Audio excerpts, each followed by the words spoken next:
How's it going, everybody? Cub here. Welcome to Snapshot 15w34a. Let's go ahead and take a look at this week's changes. So first off, we have new textures for command blocks. So first of all, you can see the default command block texture has changed. Still not quite centered, but it's actually an animated texture now. You can see the buttons on it sort of light up and glow, which is kind of cool. And not only has the texture changed, but you can also change the texture again by switching the mode of the command block. So here it's an impulse mode, but if I change it to chain mode, you can see it changes to sort of a lime green. If I change it again, you can change it to repeat mode. That changes it to purple. Now the repeat mode, you see I have /say hi up here.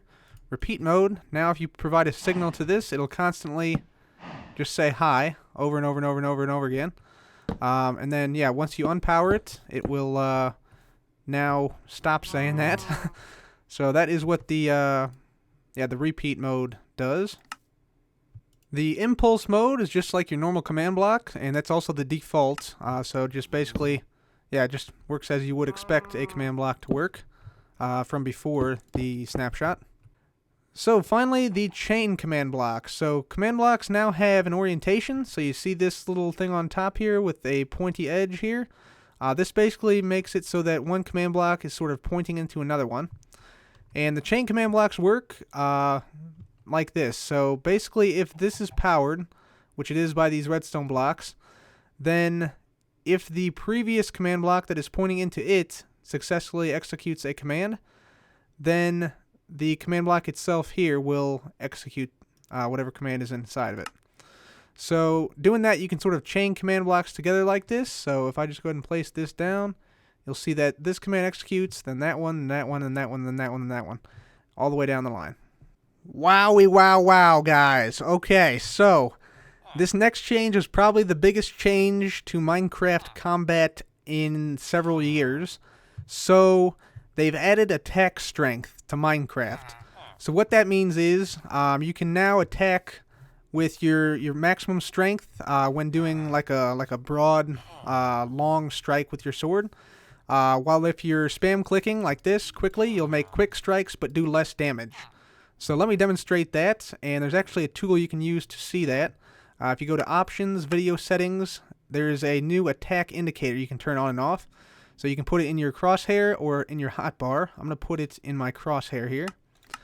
And you'll see if I strike here, there is a little bit of a sword that comes up, and there's a bar that shows up as well. And that indicates your attack strength. So if I strike and then wait, the attack strength bar fills up, and now I can strike with maximum damage. But if I spam right real quick here, then basically you're not doing as much damage, but you're striking faster. So let me demonstrate this. We have two villagers here, exactly the same number of hearts. I'm going to try and kill this guy as quick as possible by spamming the sword. So here we go. So we'll take as much time, or as little time as we can to kill this guy with the sword. So you can see my attack strength is not going up very fast, so I'm doing small, quick hits that don't do very much damage. So that guy took probably around, 18, 19 hits or so. But now I'll try and kill this guy with big, long strikes. So there's one, there's two, there's three. Wow. That is insane. This is going to be a game changer for PvP. So gone are the days of spam clicking. You actually have to think about and time your hits appropriately now.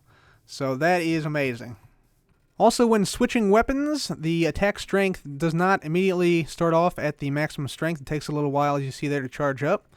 And different weapons and items have different recharge times. So you see the sword goes pretty quick, whereas the axe goes a little bit slower, and your hand actually goes super fast. So the hand recharges very, very quickly. Also, when on the hotbar, the attack strength indicator is on the right-hand side, and it looks a little bit more detailed than the crosshair indicator, as you can tell. Also new this week, they've added the ability to zoom into maps. So check this out. So first of all, if I populate a map, you'll see that it is pretty zoomed out when I first create it. So this is actually at a scale level of 1 to 4. So that's more than it was previously. And the way you zoom in now, you can still zoom out the same way, but you zoom in by placing a map and some shears into a crafting table like that. And you'll see the scale is 1 to 4 here, but it is 1 to 2 here. So now if we take a look at this, it is much more zoomed in, And if you fill out the whole map, it goes from this at 1 to 4 to this at 1 to 2, and you can also do 1 to 1. Zombies will also raise their arms whenever they're tracking you. So you see their arms are sort of in the down position almost right now, but when I break this block, see their arms are now raised high. Also, the shulker mob is now a proper entity as it can now ride in minecarts. So that is it for me today, guys. Thank you so much for watching. This has been CubFan. Goodbye.